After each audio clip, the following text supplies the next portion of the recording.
Today's manna, consecration, an altar and a tent.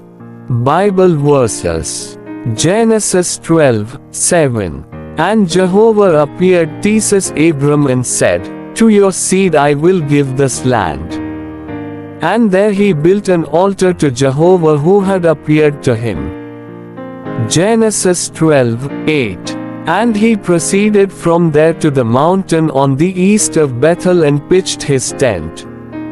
Hebrew 11:9. By faith he dwelt as a foreigner in the land of promise, as in a foreign land, making his home in tents with Isaac and Jacob, the fellow heirs of the same promise.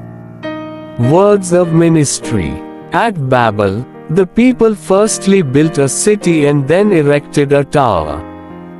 But Abraham firstly built an altar and then erected a tent.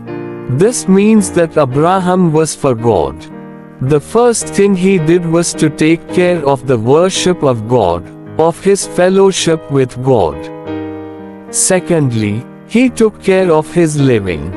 The tent was for Abraham's living.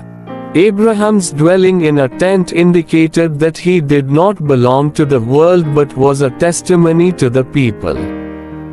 Do you not have a tent where you always have the Lord's presence?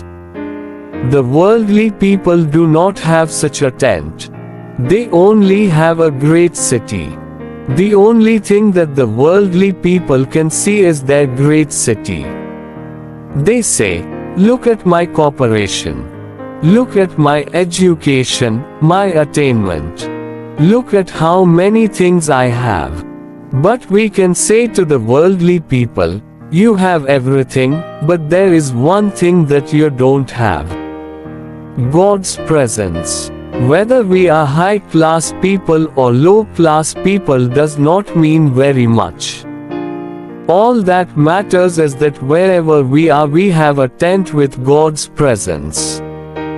When we have a tent with God's presence, we have the deep sensation within that nothing here on earth is lasting. Everything is temporary. We are looking to eternity. Amen.